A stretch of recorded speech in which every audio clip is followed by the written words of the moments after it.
أول شيء خلينا نعرفكم على نفسي. أنا دكتورة وحيدة الميان. أوكي. تكلم عربي ولا إنجليزي؟ ها؟ الأغلبية عربي؟ يلا أوكي. أنا خريجة جامعة الكويت، علوم، بكالوريوس وماجستير. البي اتش دي كانت بالبايومتريك، حتى الماجستير كانت بالبايومتريك بالأونلاين سيجنتشر.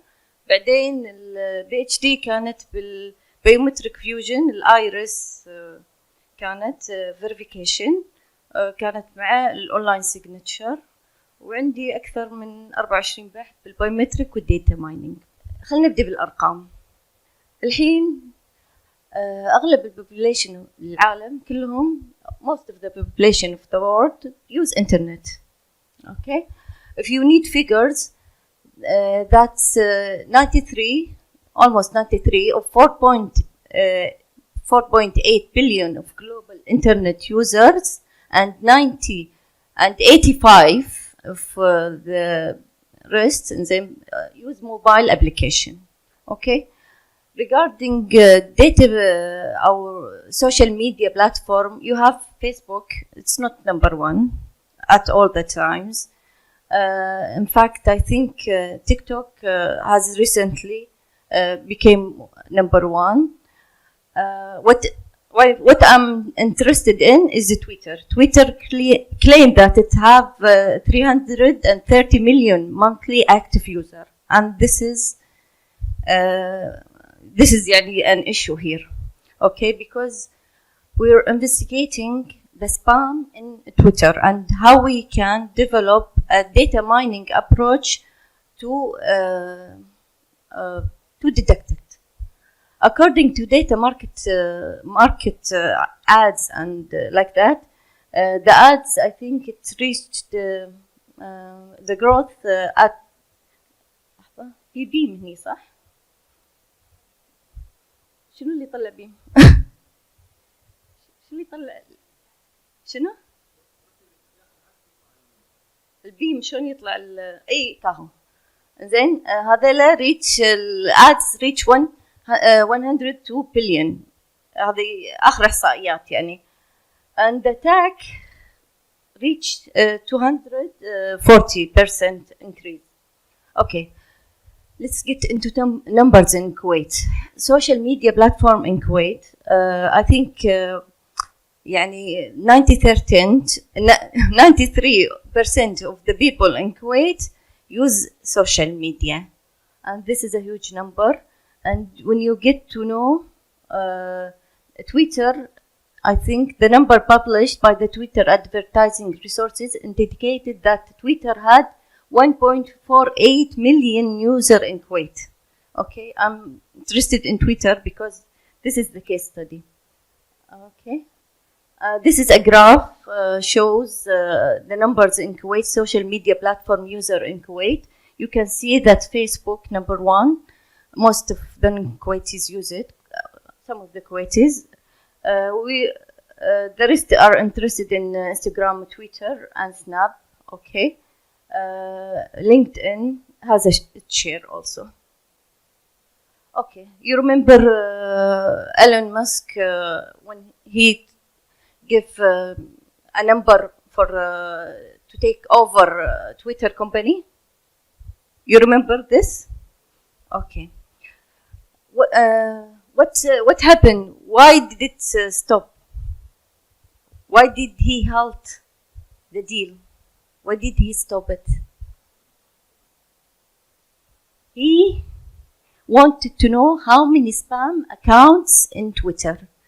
In the basic contract, when the deal was need to be done with the Twitter, they claimed they have only 5%. Elon now claims that it's 20%. Okay, for that he's now holding the deal. Okay, let's get to the attacks. We know that social media is much into spam, phishing, and malware. So if you just concentrate on this graph, This is between April 2009 and December 2009. This is the spam attack. You can you can figure out that it's almost double, okay? And regarding phishing and malware. Okay, what we are trying to do, we are trying to detect in Twitter the spam tweets, okay? To do that, usually the existing system in the literature try to capture feature. The feature that it captures has three aspects. Either it is account-based feature, or a content-based feature, or a relation feature. I will explain this. Account-based feature use the data from the account itself. So it is much related to the account, like the age of the account, when it was published, okay? The number of the followers, number of friends, number of lists, number of favorites, and that's it, okay? The content-based feature concentrate on the number on the tweet itself. So it's basically about the number of times the tweet was retweeted, the number of hashtags that appear, the number of character, the URL itself, is it valid, is it misleading, is it phishing, and that's it. A relation-based is much complex. It's about generating like a graph, how it's related to other account. In Twitter, it's much easier to do an account, okay? And you can do it through a simple program. And you can add people and you can submit tweets that easy. But to catch this, it's very hard. So most of the approaches always deal with the account-based and content-based. Okay. The article I published, it's about developing a data mining approach using two key things.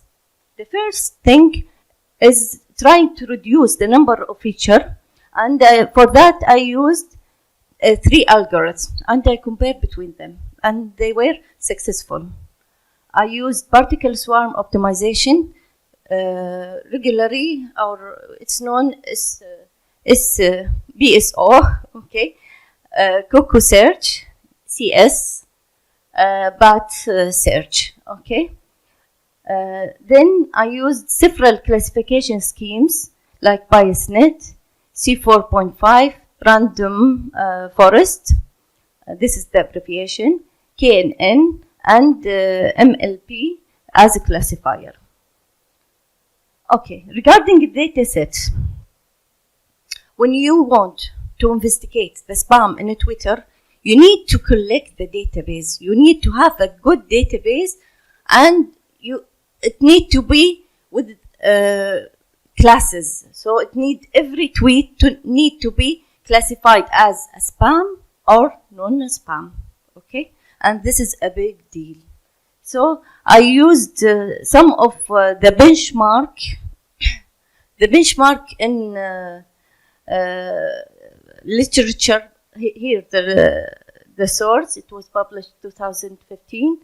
The authors work on Twitter streaming API, and they collected from more than 600 million public accounts, okay? They collected 6,500,000 tweets. And they divided into 4 data sets. Okay, regarding my work, I worked with 22, okay, of the feature. I combined 6 of the user profile feature, like the account age, when it published or created, the number of followers, number of the followees, number of favorites, number of lists, number of tweets. And the content, number of the retweet, okay, the number of the hashtag exists, the number mentioned, number of URL there, and number of character and number of digits. If you're going to investigate these, you can find in literature more than 50 feature, and it's so interesting because some of the feature can be derived from the other. It's very, very interesting topic. This is a snapshot of the database I use. Okay, so you can see here the features, all the features, and here the classes. Okay, it's obvious, huh?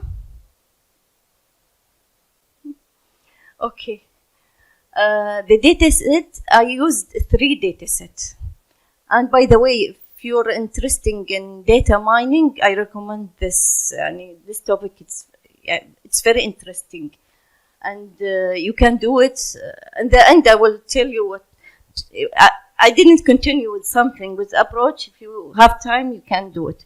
Okay.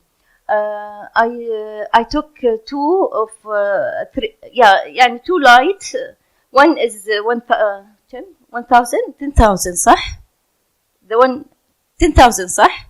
100,000 والثانية مليون صح؟ I'm bad in math. صح؟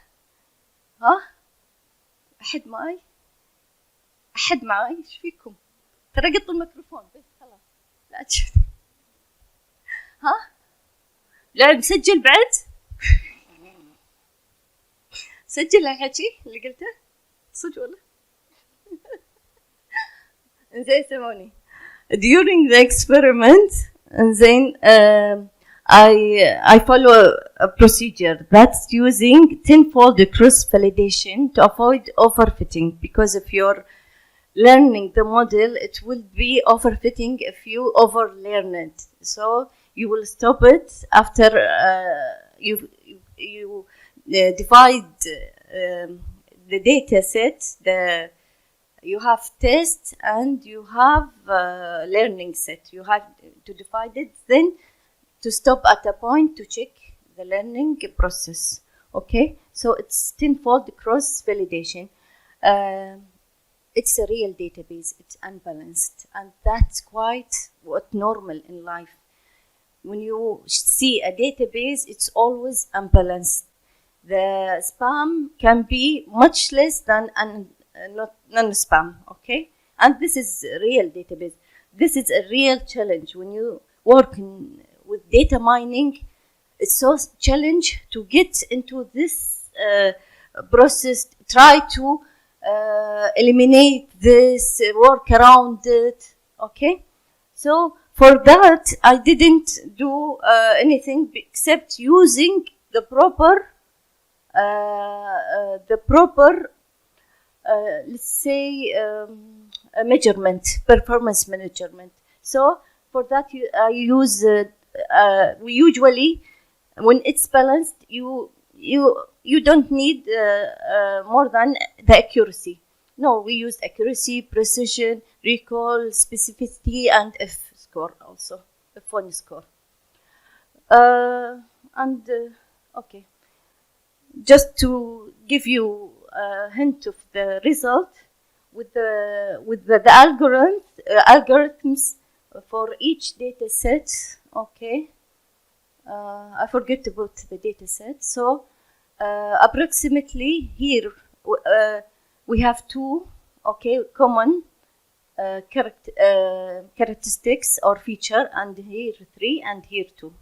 Okay, at the end I succeeded with the BAT algorithm and random forest to get a precision of 99.2 and 99.5 at F1 measure. Okay. What we have also concluded that the features that most important are the number of followers, number of user posted tweets, number of hashtags, and the number of times this tweet is mentioned. Okay. Before I end, I would like you to invite you to this conference. If you have any ready paper or you're you're welcome to submit to it. I'm one of the program committees there. And this is a QR if you want to scan it. Thank you.